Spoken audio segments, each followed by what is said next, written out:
And welcome, this is Baller Scuba with Zork 3. We're going to finish the Zork trilogy starting today. As in a dream, you see yourself tumbling down a great dark staircase. All about you are shadowy images of struggles against fierce opponents and diabolical traps. These give way to another round of images of imposing stone figures, a cool, clear lake, and, now, of an old yet oddly youthful man.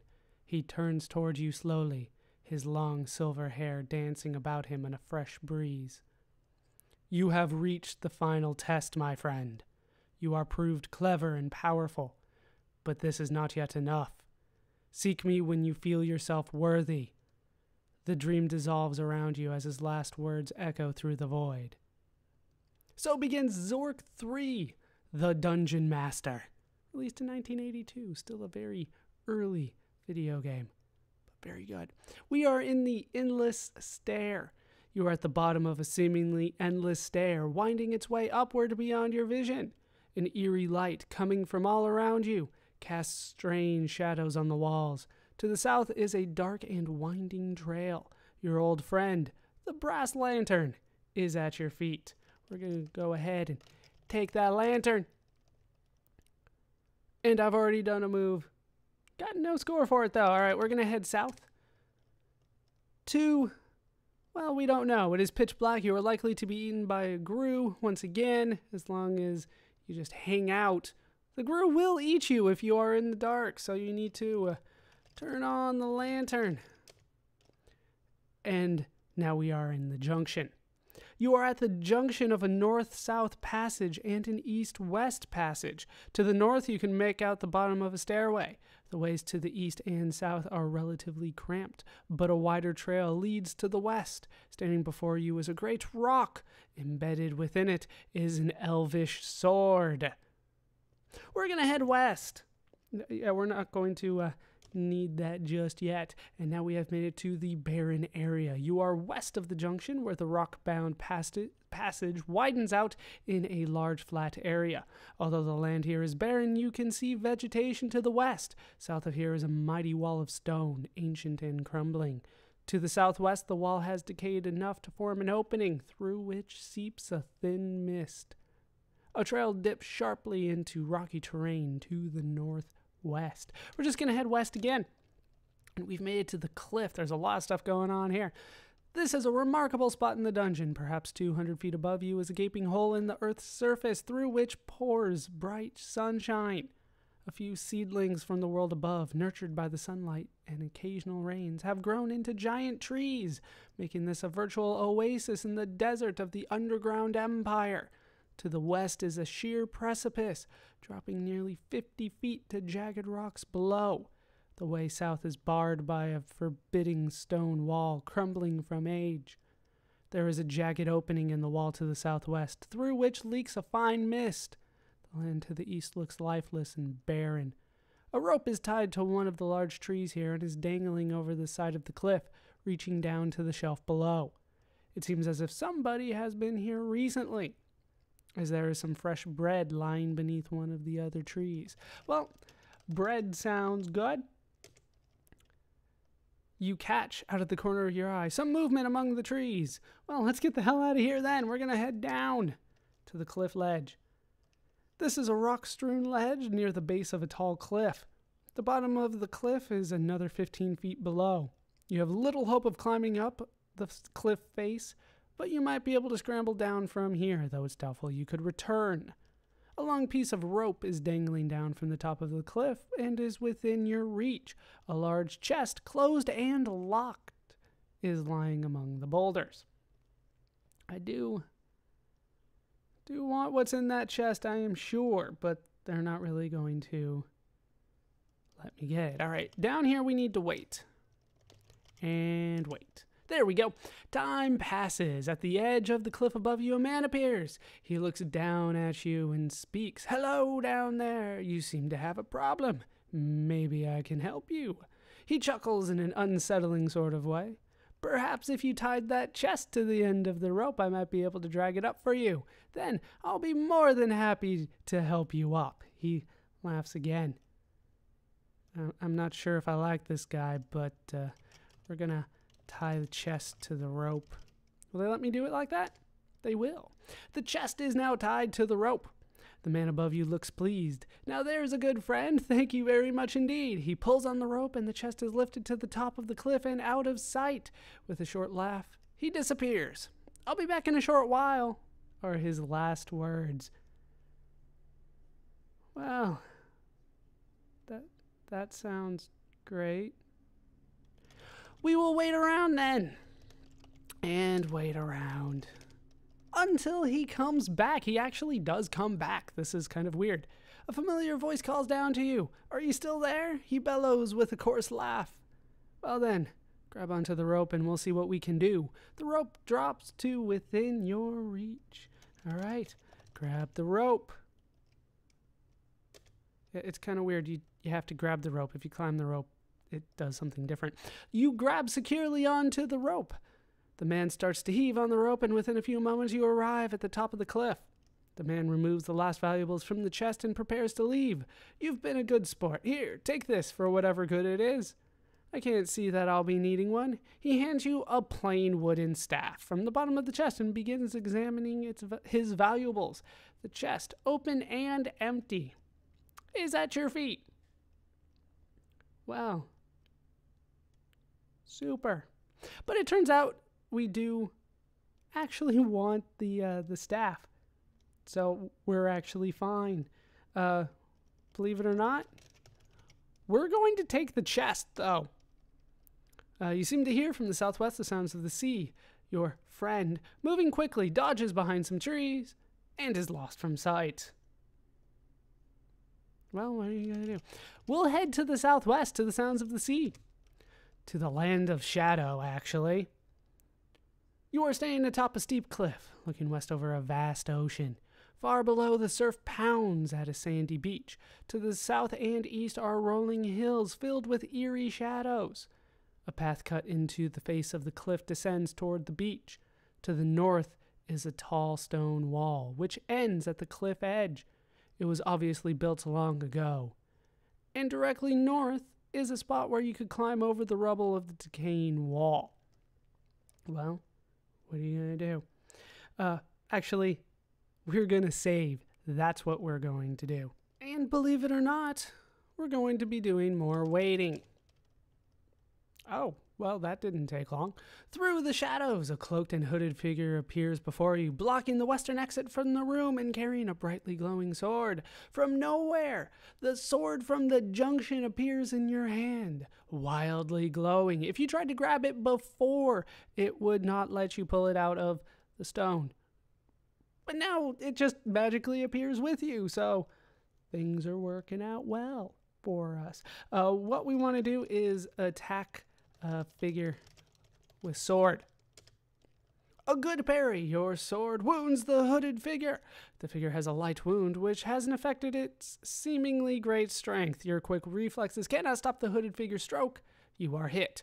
We're just going to go ahead and hit G, which means again. Your move was not quick enough and misses the mark. The hooded figure catches you off guard and wounds you. There we go. A quick stroke catches the hooded figure off guard. Blood trickles down the figure's arm. The figure has some wounds and is probably not capable of hindering your movement. You dodge as the hooded figure comes in low. Let's try it again. A good slash, but it misses by a mile. Well, then it wasn't a good slash, was it? Your quick reflexes cannot stop the hooded figure's stroke. You are hit. Do it again. Your move was not quick enough and misses the mark. Hooded figure catches you off guard and wounds you. This is not working out well for me so far. Hooded figure is on guard this time. The hooded figure stabs nonchalantly with its sword and misses. Why would you be nonchalant at this point? Let's hit him again. You charge, but the hooded figure jumps nimbly aside. The hooded figure stabs nonchalantly with its sword and misses. Keep on going. A sharp thrust and the hooded figure is badly wounded. The figure appears to be badly hurt and defenseless. The hooded figure attempts a thrust, but his weakened state prevents hitting you. Oh, we are good to go. Badly hurt and defenseless. That is what I want to see. I'm going to take your hood. You slowly remove the hood from your badly wounded opponent and recoil in horror at the sight of your own face, weary and wounded. A faint smile comes to the lips, and then the face starts to change very slowly into that of an old, wizened person. The image fades, and with it the body of your hooded opponent. The cloak remains on the ground. I just fought and defeated myself from the future? Shouldn't I have been able to see what I was going to do then? I don't fully understand. All right, what we do need to do is drop the sword, though. We're not going to need that. I'm going to take the cloak, as they call it now. You are now wearing the cloak.